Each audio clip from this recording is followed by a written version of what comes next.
Hi, good morning, everybody. This is Bob Payne from AIM, and I'd like to welcome you all to this morning's webinar on the recently adopted SEC conflict mineral rules.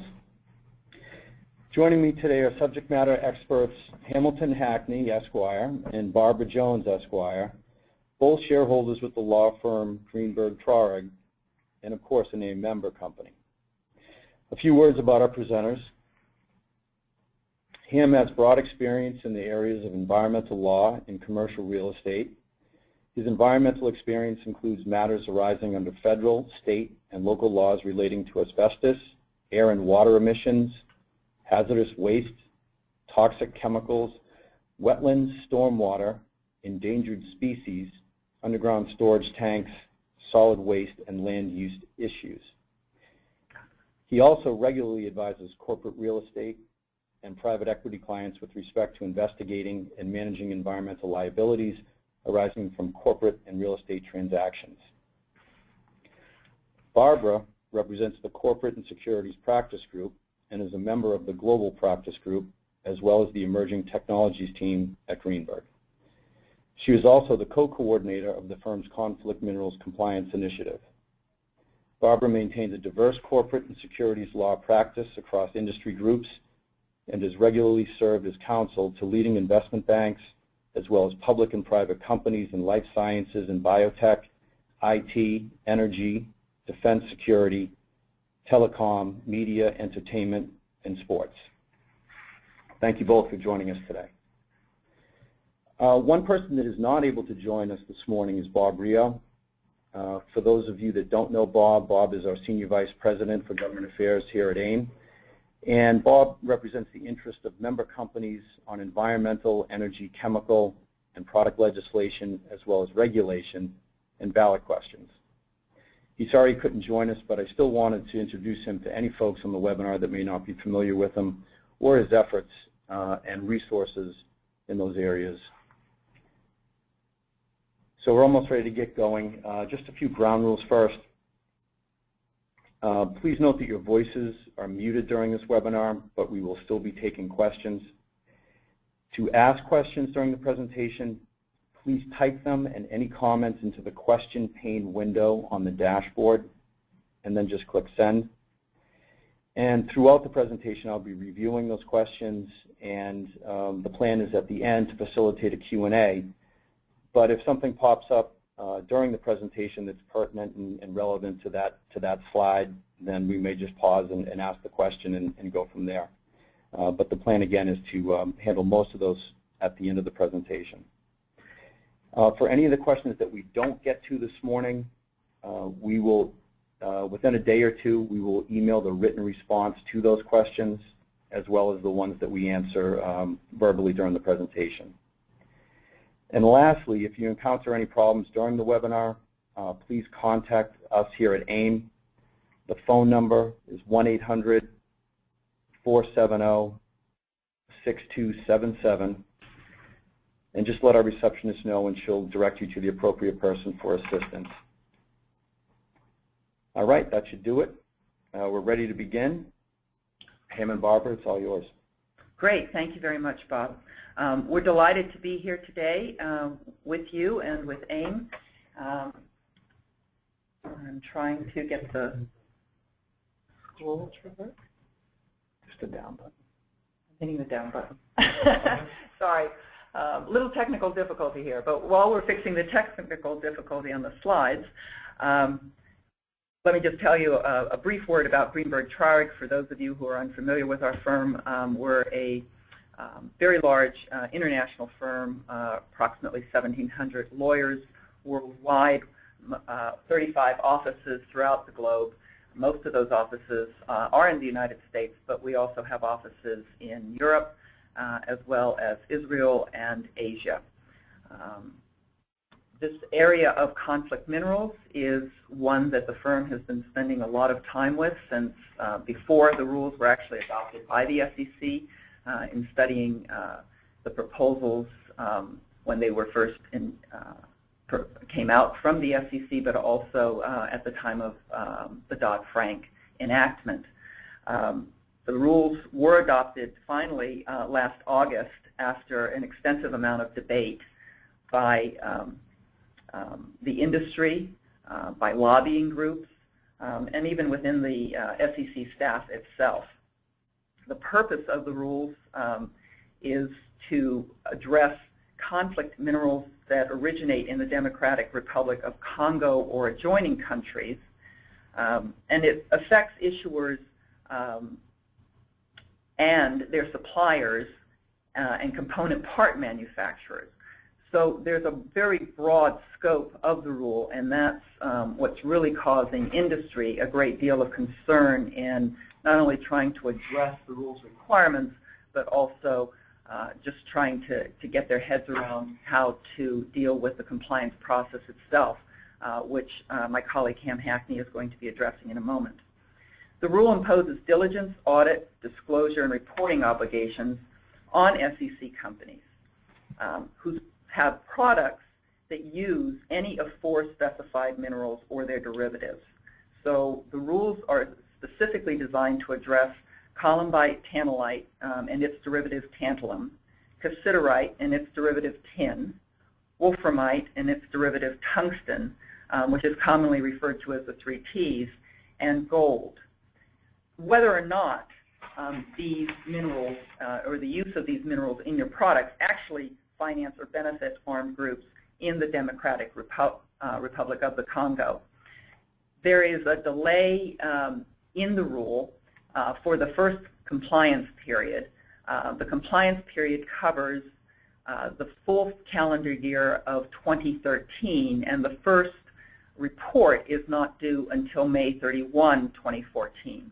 And you will see as we're going through the slides, part of the rationale for having the first report not due until next year is a combination of the difficulty in complying with the rules, as well as the fact that there's an audit requirement, and the SEC felt that they didn't want to impose too much on issuers who are trying to deal with their regular year-end audit, but then to be able to incorporate that audit process with this auditing process that might be required under the rules. So as a result, they extended the deadline for the first report, and subsequent reports will be May 31 of each year starting next year.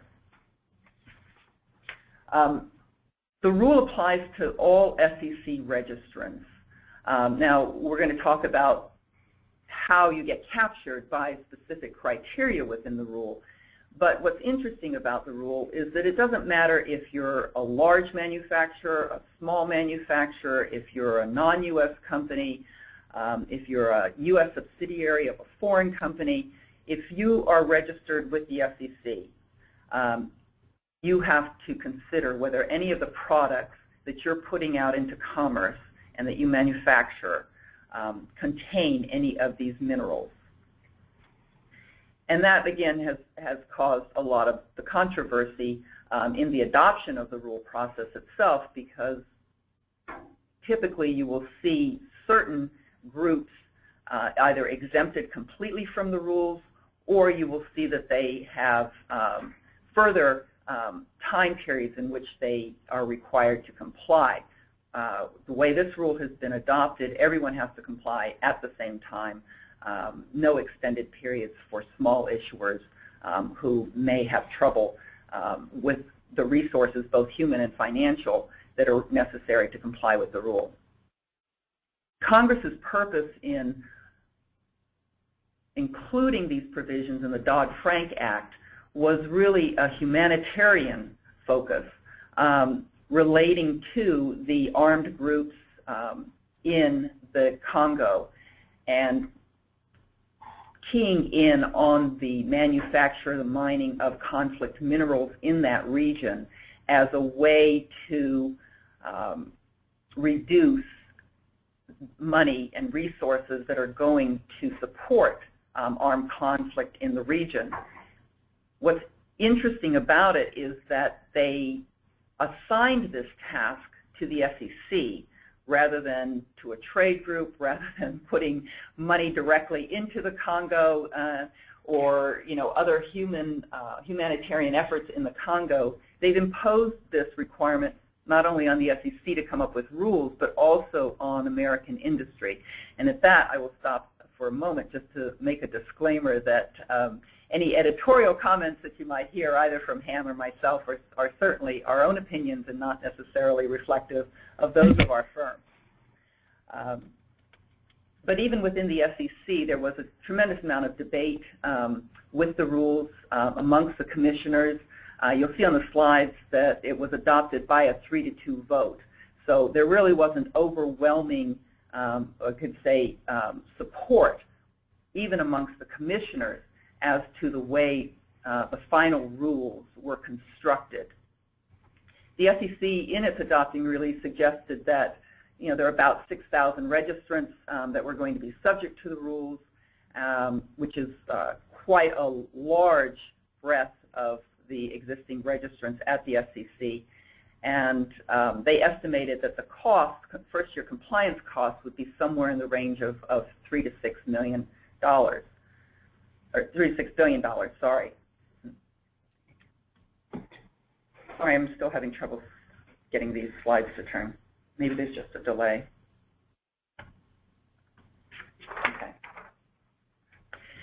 It's also important to note that, not surprisingly, the rule has been challenged by the National Association of Manufacturers, the U.S. Chamber of Commerce, and other parties in the D.C. Court of Appeals. That action is currently pending.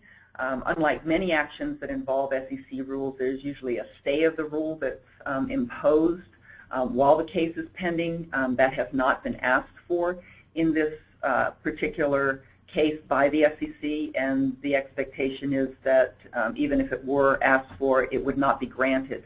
The rationale behind that reasoning is because a similar rule is also being challenged that came out at the same time, dealing with payments made by extraction resource issuers.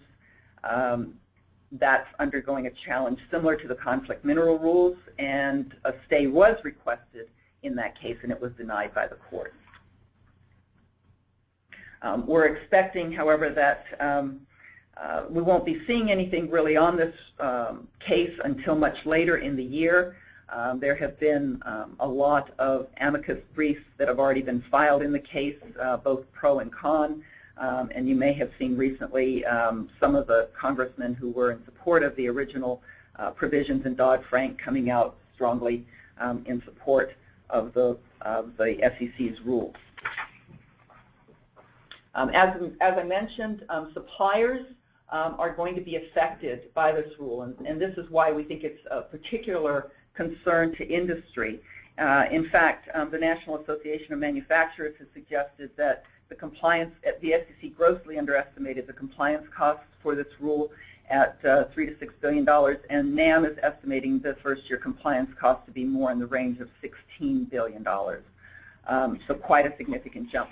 Part of the rationale for, I think, that particular cost estimate is the fact that, again, you're not just looking at the cost to the particular SEC registrant, but you're looking at the cost all the way down the supply chain, as registrants have to go back to their not only first-tier suppliers, but those first-tier suppliers have to then go down their supply chain as well in order to receive the assurances, the representations, the certifications that are going to be required in order to comply with the rule.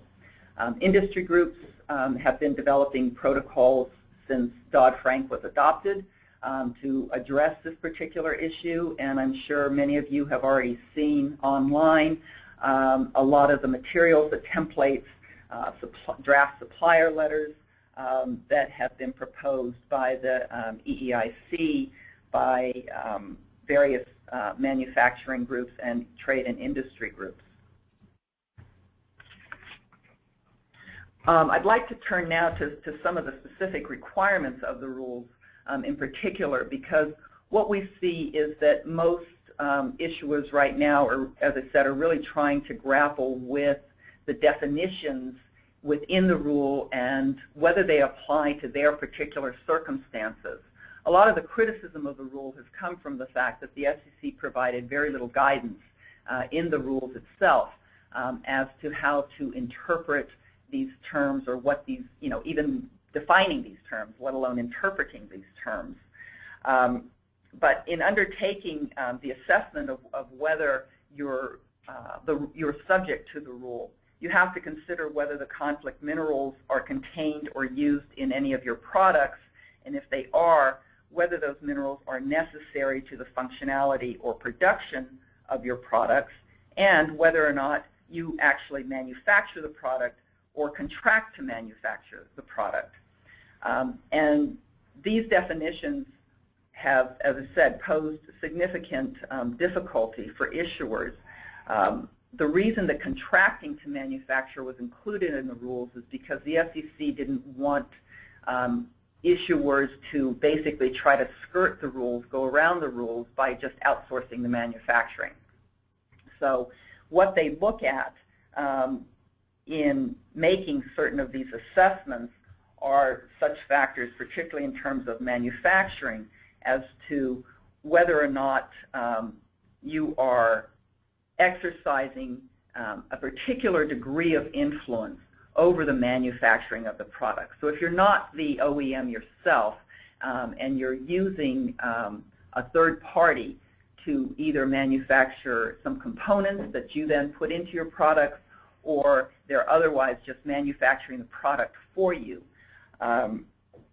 If you are specifying performance standards, if you're specifying components, even the chemical components, if you're specifying safety requirements, quality control requirements, if you're really doing anything that influences how that product is manufactured, what that end product is going to look like, other than just saying, I want 10 of these, and I want them in blue or green, and I want them on such and such a date, you are likely to be considered to be contracting to manufacture that product. If all you are doing is servicing a product, maintaining a product, repairing a product, affixing your logo to a product, or negotiating, the legal terms, if you will, and provisions within that purchase agreement, you're probably not contracting to manufacture the product. It's very much a facts and circumstances analysis, and again, I think what we'll see over time is industry guidelines and industry norms developing. But that's why going through this process for the first year is so challenging for many companies. You'll see on the slide that last bullet point there talking about packaging. That has come up in a number of questions that we've gotten from some of our clients, saying in particular, well, yeah, I've got some tin in my packaging, is that necessary to the functionality of the product? And you have to look at factors such as shelf life of a particular product. If it's, if you're trying to preserve the product, for example, some insulin vials, things of that nature. So the stability and the efficacy of the particular product, that's where packaging can play a role and actually be important and get you caught up in this rule. It's also important to note that scrap, recycled sources of supply are actually excluded from the rule.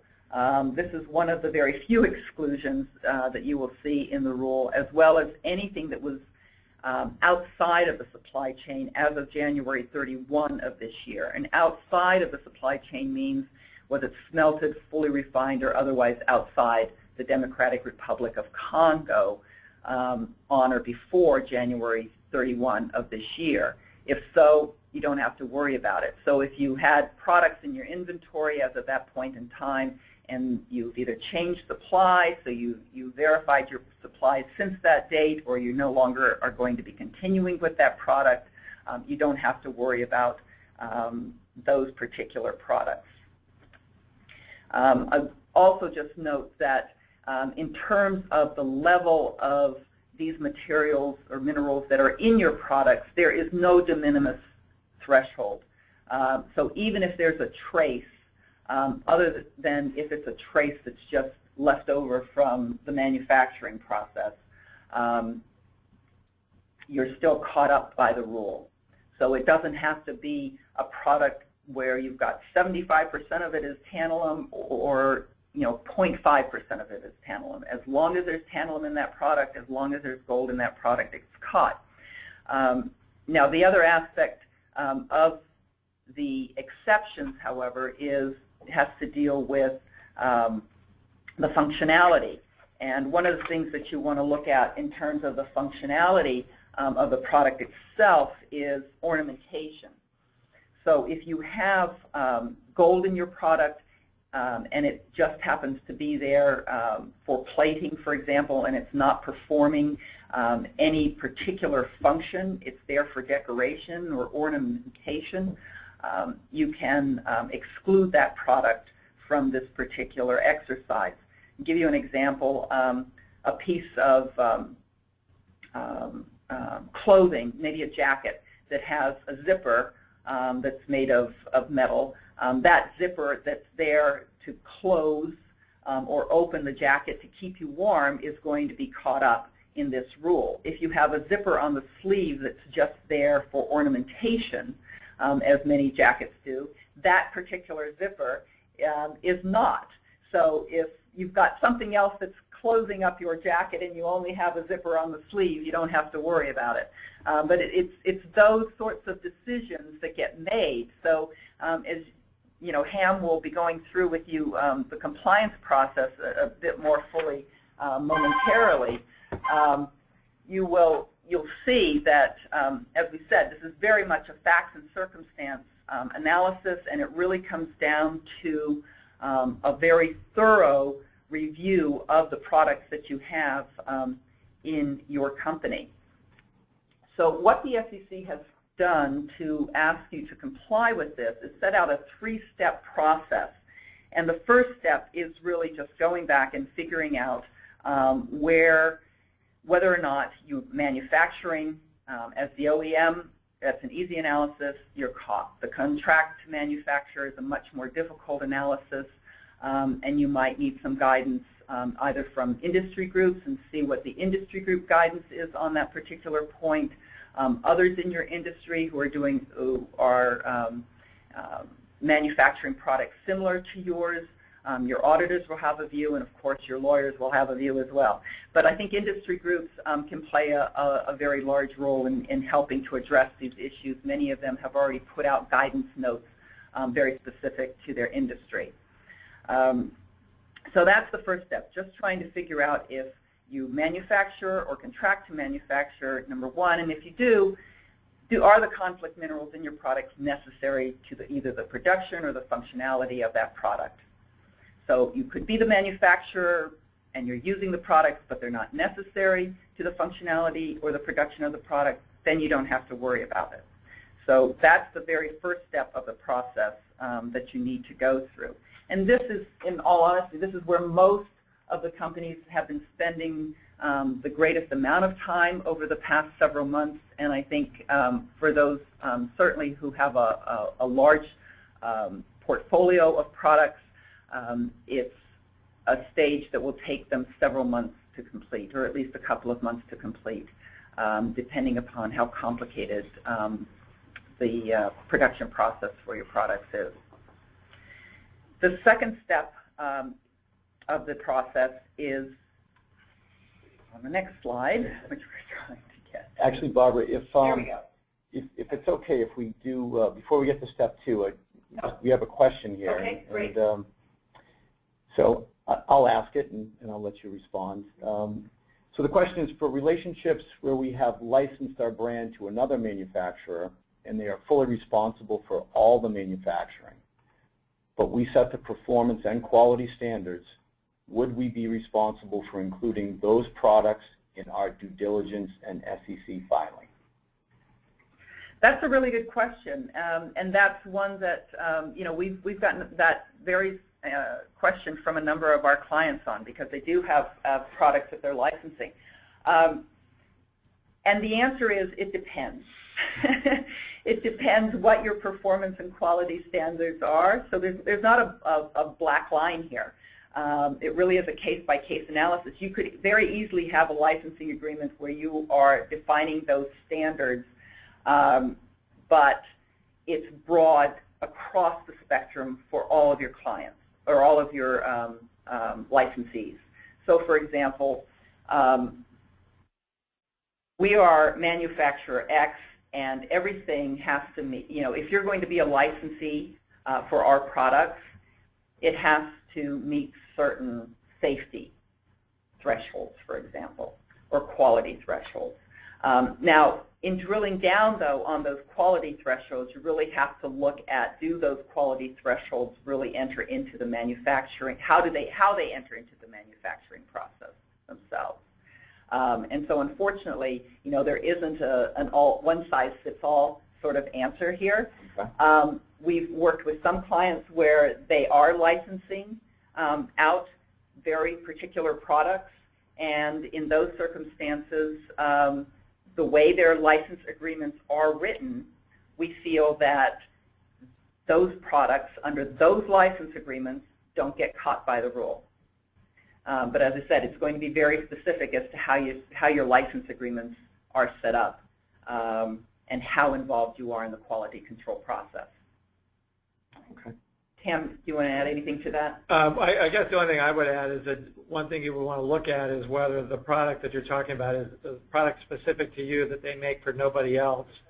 That's identified with your brand and is based on standards that are peculiar to your product, or whether it's a more generic product that just has your logo or brand stamped on it. So that would, I think that'd be another factor you want to look at. Yeah.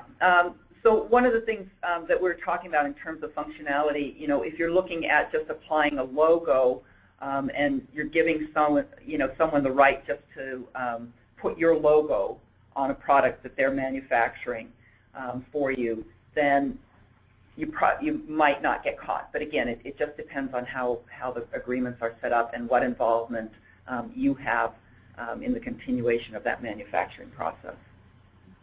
All right. Good question. Yeah, Thanks. so it's a really good question, and everyone's struggling with it. Everyone's struggling with it. So if you get beyond that and you decide, if you get beyond step one and you decide, yes, you do have a product that does use conflict minerals, and in the broad generic sense of the word of the 3 T's and gold, you then have to conduct what's called a reasonable country of origin inquiry. And the reasonable country of origin inquiry is undertaken to determine whether the minerals are in fact sourced from the DRC or someplace else. And so this is where we get the real involvement down the supply chain through your first, second, third level of suppliers. I find it interesting that the mines themselves and the smelters themselves are excluded from this rule. So you're really dealing with the end product of the manufacturer, and you're dealing with the supply chain. But the fact that the mines are in the Congo, the fact that the smelters might be there, it is all information that's used to determine the ultimate source of the product, but they are not actually required to provide any sort of compliance in connection with this rule. So it's really hitting the core of our manufacturers, our end source manufacturers as they're trying to put products into the supply chain. So the reasonable country of origin inquiry, under the FCC, they're asking you for reasonably reliable representations, and you can rely on that. And there's, you must also, in undertaking a diligence process, rely on really the OECD guidelines that have been established, because at the moment the OECD is the only group that has established guidelines dealing with conflict minerals. And that's an approach that the SEC has endorsed, but they've really endorsed it because it's the only one that exists at the moment. And there may be something that comes down the road later, but for right now, that's all we've got to work with. Ham's going to talk a bit more about the OECD guidance in a few moments. So you're looking at reasonable country of origin inquiry. So you've determined you've got some products. You now have to go down your supply chain. And again, a lot of the industry groups have developed templates for making these inquiries to your supply chain. But from the SEC standpoint, they're looking for a couple of things. One, they want you to make sure that you're undertaking a reasonable due diligence effort, and so that inquiry must be reasonably designed to determine whether any of the conflicts originated in the Congo or are otherwise from recycled or scrapped resources. And the inquiry must be conducted in good faith. Now, if you undertake that process and you decide, well, it doesn't look like any of our products are sourced, or our supplies are sourced from the DRC, your inquiry effectively ends at that point. But again, it's got to be conducted in good faith, and keep in mind you're going to be making representations to the SEC in public filings, and you're going to need to be certain as part of your diligence process that you've got sufficient reps to back this up. The next step then, if you decide that you do have some sources that are from the Congo, or you can't determine at this point if they're from the Congo, you have to go to the next step, which is preparing a conflict minerals report. And this is a very involved process because this is really where your diligence efforts are going to take control. And you ultimately may need to get an independent third-party audit of your process. It's a performance audit that will be required. And again, that's just adding to your planning process down the road in terms of resources that you're going to need to engage early on as you're setting up your program. The conflict minerals report itself that you prepare for the SEC has to be audited independently, and the audit must opine on whether the design of the due diligence measures conformed in all respects to the guidance, and the guidance would be that of the OECD's. So you basically then have to go back and make sure that as you're structuring your compliance program, that you're taking the OECD guidance into account, because your audit is going to be based upon whether or not it conformed with the OECD guidance. And then the audit is also going to be addressing whether or not, it's going to address a description of your due diligence measures and make sure that the measures are consistent with the process that in fact was undertaken.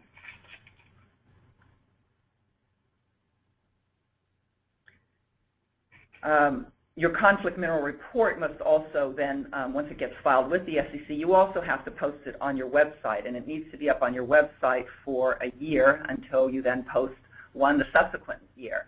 And this is a process that will go on indefinitely. There's no real sunset provision in the rules itself. There is a provision, though, that does say that the rules cannot be sunsetted basically for the first 5 years.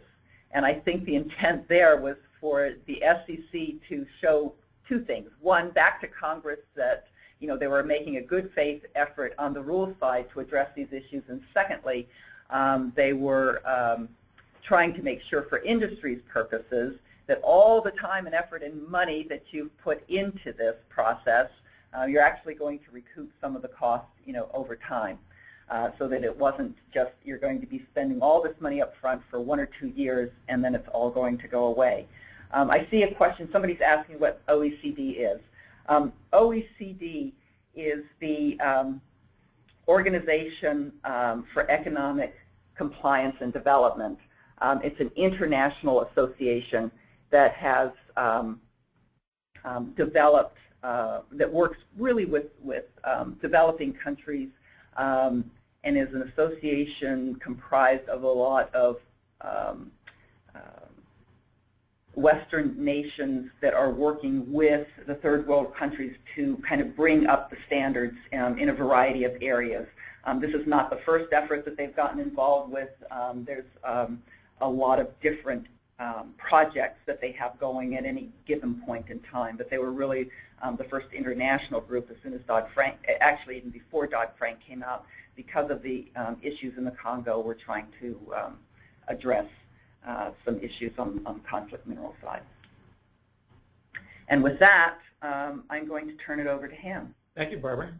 Bob, I see there are a couple of questions. Do you want to have those answered now, or do you want to, should we hold those until? Why don't you proceed, and then we can, Okay. we can come back to those. Right, great, thanks. Barbara, thank you for an excellent summary of a very complicated rule.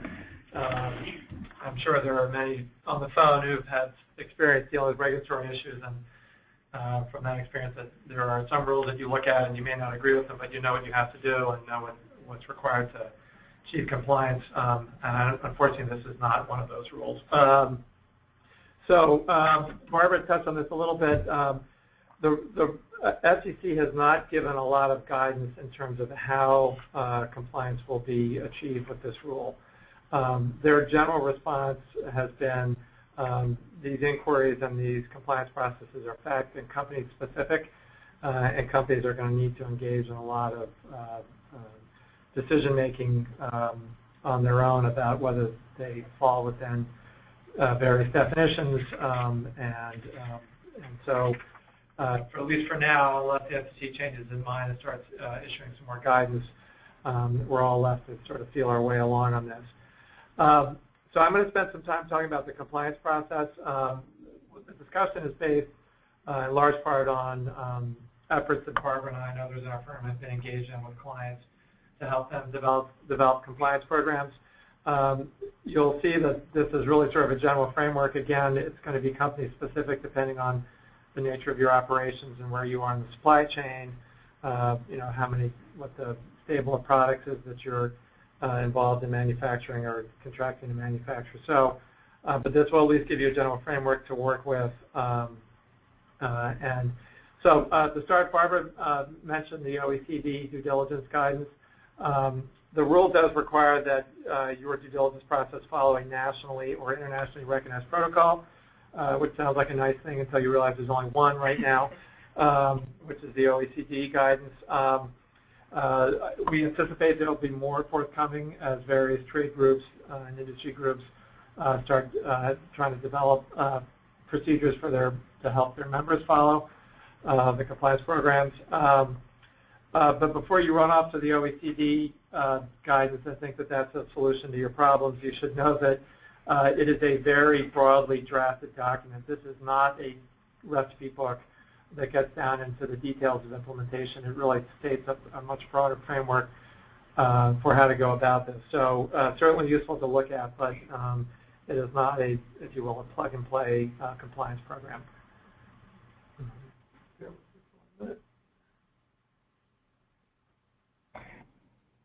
Actually, just use the down button.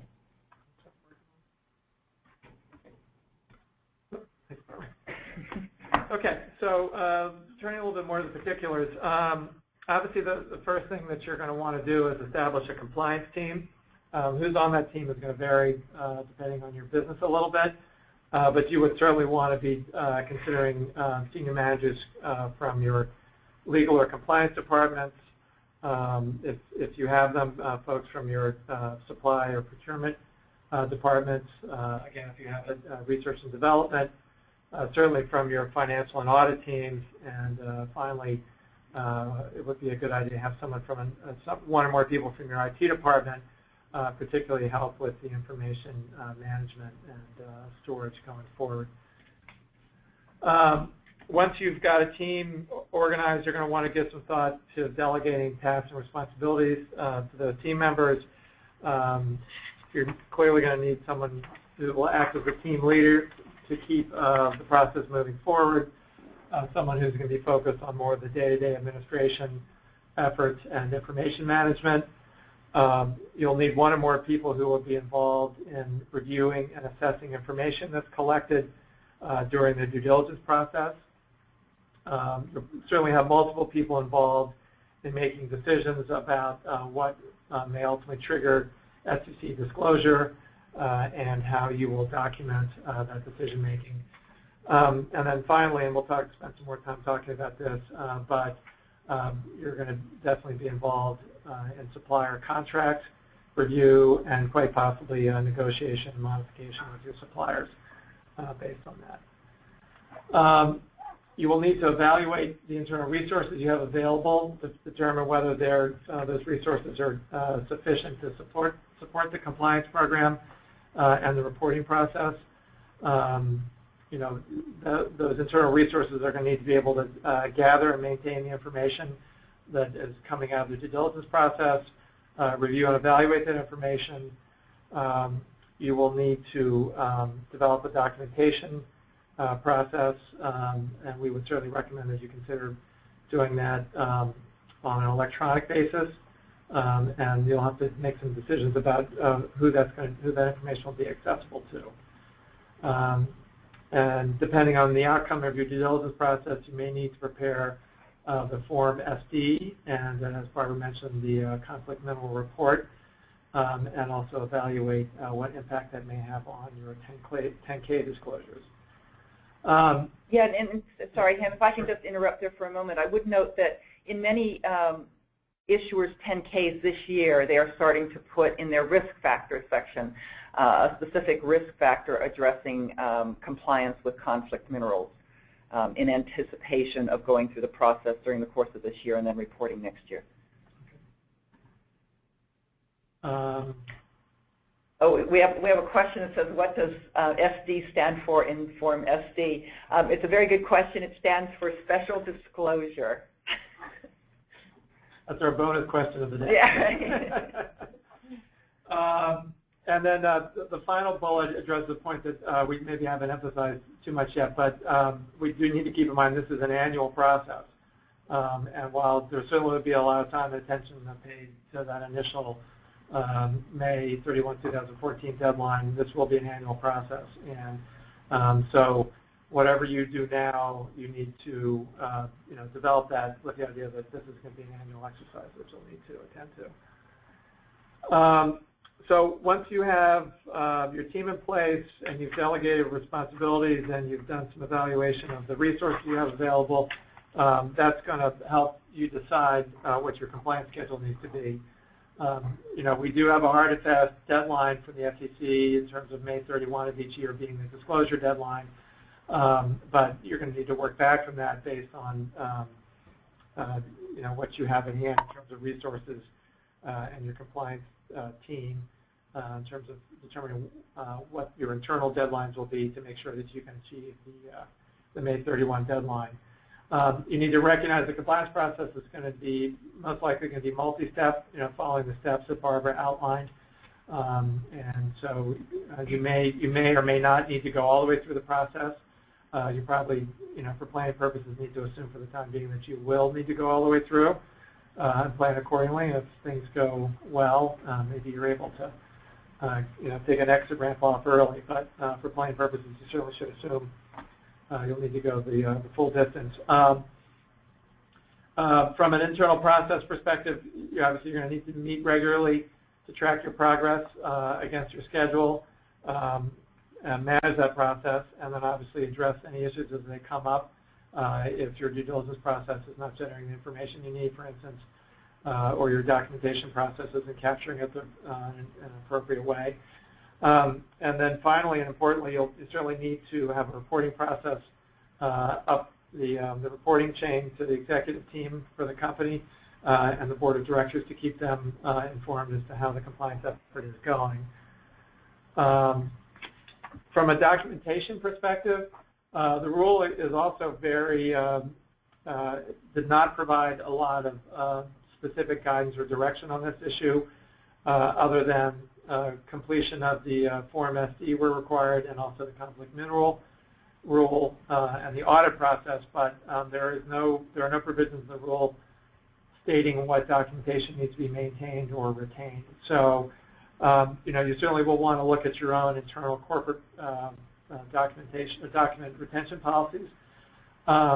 But as a general matter, even if there's no disclosure required, it certainly would be a good idea to maintain documentation to demonstrate compliance with the rule if that question comes up later, and also to help facilitate with future compliance efforts as you're looking at each of those May 31 deadlines going forward. And we would suggest as a best practice that 5 years might be a good target time frame for retaining records. But again, you want to look at your corporate document retention policies. Another point you'll want to give some thought to is whether you want to develop a corporate policy with respect to the use of conflict minerals. A number, and by that I mean at this point well into the dozens. There was a document that I saw recently that listed at least 30 companies that have posted conflict mineral rule policies on their websites. And I suspect it's probably at this point an even larger number. So they have developed a corporate policy on that, and they're posting it. If you choose to go down that path, obviously you're going to want to get stakeholder input from your customers, your shareholders, your employees. On that front, you're going to want to evaluate how that might affect investor relations. You're certainly going to want to evaluate whether there are conflict-free mineral products available to you. If you're buying a very specific product from China where they're maybe not paying attention to the conflict mineral issue that closely and they're your only supplier, you may run into issues if you remove them from your supply chain. Are there competitive advantages or disadvantages to developing and implementing a policy along those lines? And then ultimately, if you do develop a policy, you're going to want to obviously build that into your supplier contracts as well. If you do have a corporate policy, excuse me, restate that, you will need to incorporate compliance with the conflict mineral rule into your own internal corporate compliance policies to make sure that it's clearly stated as a mandate that needs to be followed. And along with that, you'll obviously need to engage in both some internal and external publication and education so that everybody who will be affected is aware of the need to comply with the rule. Barbara touched on this a bit at the beginning. For many of you, you may be facing this issue from two perspectives. One being that you're the purchaser of components or raw materials and may be subject to the disclosure requirement as a result of that. Conversely, you may have customers downstream of you who are buying products or components from you who are going to be in the same boat. And in that situation, you need to be prepared for inquiries coming up the supply chain to you. And so if you're in that position, you need to spend a little time evaluating how you're going to manage that. So for instance, you may want to designate a point person or persons within the company who will manage those inquiries. You're going to want to make sure that they have access to the information they need to provide a consistent and reliable response to those customers, because those customers will likely be relying on that information for their own disclosure purposes. You may want to develop perhaps even a database to document the inquiries that you received and how you responded to them. In case issues come up down the road, you can document how you provide, what information you provide to them. And then similarly, you'll want to give some thought to, in the future, if you're changing your products or your suppliers, how you may want to communicate that information down the supply chain to others who may be relying on you for information. So in terms of the scope of evaluation, then you'll need to go through for the due diligence process. Again, this is going to vary company by company and industry by industry. You'll want to look at whether there are opportunities to lump products together by types or categories, perhaps to help streamline the due diligence process. Barbara spent a little time talking about packaging. You'll certainly need to evaluate whether your packaging is necessary to the functionality of production of a product, because if so, then it's going to get brought within the due diligence process. You certainly want to spend some time evaluating how extensive the supply chain is above you. for your various products to help evaluate your compliance time frame. And relatedly, what is the likelihood that you'll be in a position to rely on reasonably reliable representations from those upstream suppliers if in fact you need to engage in the reasonable country of origin inquiry. Related to that, you may want to develop supplier questionnaires that you can send out at least as an initial screening effort to figure out maybe the scope of your supply chain and the information that's available to them.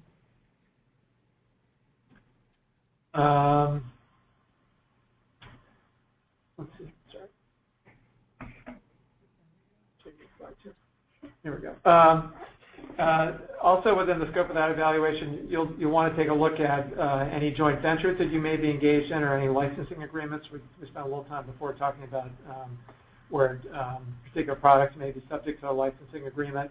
And so you'll want to make sure you collect all of those within the due diligence, the scope of the due diligence process. Information sources that may be available to you internally, obviously material safety data sheets would be probably the best place to start. Product specification information that may be provided to you by your suppliers or in turn that you may have actually given to your suppliers. And then research and development information that may have been developed, again, either by you or by externally, but that you may have access to. As we talk about information sources and the supply chain, you certainly will need to take into account the fact that the capacity of components of the supply chain to respond to your inquiries is going to vary significantly because they in turn may be tied to their upstream suppliers to provide the information that you're looking for. As that supply chain gets more international, there are going to be suppliers who are going to have a hard time understanding exactly what is being asked of them because this is a process that will not be familiar to them. As part of that, you're going to want to review and revise your supplier agreements to incorporate provisions ensuring that they provide you with accurate information, that they notify you of future product changes, and that they evaluate those product changes to determine whether they trigger conflict mineral rule issues, and that also that they recognize and acknowledge your corporate policies and are addressing them in connection with their supplying a product to you. To try and sort of pull this together a little bit, just to bring some focus to the due diligence process. As you're going through this, these are the three questions that you need to make sure that the compliance process that you create can answer, because these are really, at the end of the day, the critical questions. Does your company manufacture or contract to manufacture products that contain conflict minerals which are necessary to the functionality or production of that product? That's the critical screening question. If so, did those conflict minerals come from a covered country and are not sourced from recycled or scrap materials? I apologize for the typo there, but that should be recycled or scrap materials. And then finally, if so, whether those conflict minerals are quote-unquote conflict-free, meaning that they either directly or indirectly did not finance or benefit armed groups in the DRC. So those are the three questions that your due diligence process and compliance program are going to need to answer. Turning just for a second to the issue of change management, because again, we need to recognize that going forward, there's a process that's going to extend beyond May 31, 2014. You'll need to anticipate product or supplier changes during the initial compliance process. So as you develop that program, you'll want to build that in to your program so that it can address changes going forward. You want to anticipate potential investor relations, public relations impacts as you, and whether they will be pushing for changes within your supply chain and how that might affect your products. You may want to develop an internal process for tracking future product or supplier changes. We've talked to several clients about using internal software programs, SAP being the most likely example, and using those kinds of enterprise platforms to help them track this information going forward. You'll certainly want to pay attention to any future corporate acquisitions and or licensing and joint venture activities that you're engaged in to address conflict mineral compliance issues. And you'll certainly want to develop and maintain internal documentation that will help you ensure that any staff transitions that go on don't undermine your ability to maintain compliance going forward. And then just to close on the compliance program piece of this, you may want to consider doing a post-mortem at the end of the first year with the compliance team and perhaps even using an independent auditor to evaluate how the compliance program worked. Was it effective? Was it conducted with integrity? Are there weaknesses that need to be addressed so that you can make those changes as you move forward into the second and following years of compliance and if necessary, disclosure. So that's certainly the process we would recommend considering at the end of the first year of compliance. So that's the end of the discussion on the compliance program. I guess at this point maybe we can open up to questions. Yep. Unless Barbara, there's anything you wanted to throw in on the compliance side of things. No, I would just make an overall observation, and that is, while you're looking at this, hopefully many of you will not need to go beyond the reasonable country of origin inquiry.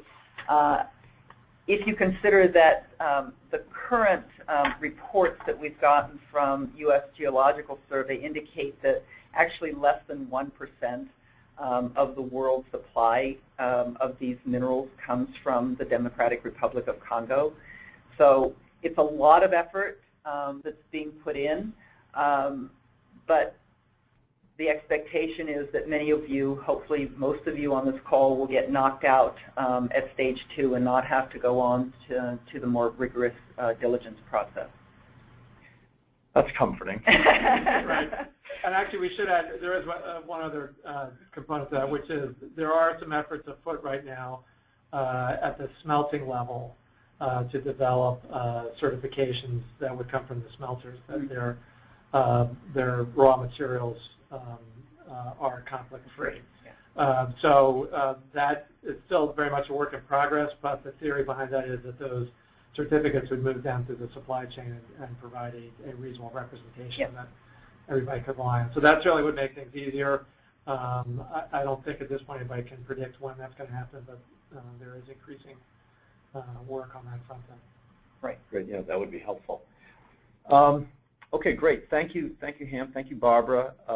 We do have some questions. It is 12 o'clock, and I want to be respectful of everybody's time. I think we'll answer a few here. Hopefully you can stay on. For those that we don't get to, again, we will supply some written answers to those and get those out to you within the next 2 days or so. And then, of course, you have the presentations there. You have Ham's contact and Barbara's contact information. They'll be, I'm sure, happy to speak with you and provide a little more detail and help you there.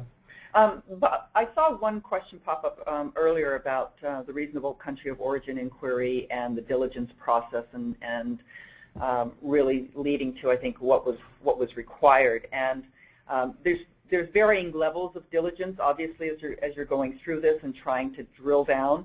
But in terms of assessing your going through the country of origin inquiry, again, what the SEC is requiring is that you undertake a reasonable good faith inquiry, and they're enabling you to rely on representations from your suppliers, from your source, indicating that the facility where the conflict minerals were processed did not originate in the DRC, or that they came from scrap or recycled sources.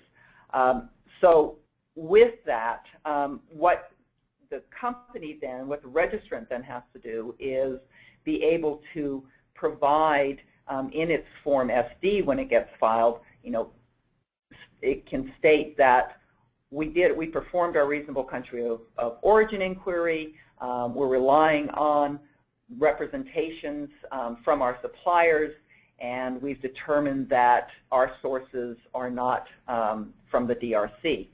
You don't have to go to every source. If you start getting the majority of your sources, a substantial majority of your sources indicating that they are not DRC, from the DRC, you can end your inquiry there. The SEC is not asking for 100% of your sources. And so I think that's a very important point, and I'm glad somebody raised that question about the diligence process on reasonable country of origin inquiry.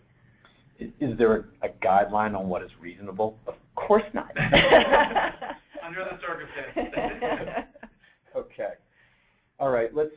It has to be based upon you as the registrant who's going to be ultimately filing this report and having liability for this report. You have to be comfortable that the representations being made to you are reliable, right? That they're true, that your sources are reliable. Yeah, one thing that bears mentioning is that this rule does not prohibit the use of conflict minerals. So this process that we're talking about is not being done to prove that you're not using the minerals from a pure legality perspective. It is more you need to go through the process and document that you went through the process. Yeah. So so it's not, this isn't like a typical compliance program where you need to show that you're complying with a Clean Water Act permit or whatever. It's odd in that sense that this is all about a disclosure process and not about a use prohibition. Right. Okay. All right. So let's do one more question before we wrap. And let's see. I don't know if we've answered this yet or not, but what if we process material for another company and that company provides the raw material with conflict materials? We just add value. Would our customer provide the information? I guess what I'm not clear on is whether the material that they're processing is one of the 3 T's or G's. Because if it's not, my reaction would be no. No, yeah. So it sounds like they're upstream of where the conflict mineral comes into the supply chain. Yeah. If I'm reading that question correctly. Okay. And whoever put that question in, feel free to send in another question to clarify that, or contact one of us directly, or contact Bob, and we'll try to get you some more definitive guidance on that. Absolutely, absolutely. Okay, well, I thank those of you that have hung on and are still with us. Appreciate your participation, and again, Barbara and Ham, thank you very much for the informative session. I can quickly see how the SEC's estimates balloon to what the NAM estimates as we look through the supply chain. So for those affected, certainly something to pay attention to. So I guess that concludes our broadcast for today. I thank you all, and again, if you need any future follow-up, you have all of our contact information, and we welcome hearing from you. Thanks again. Thank you.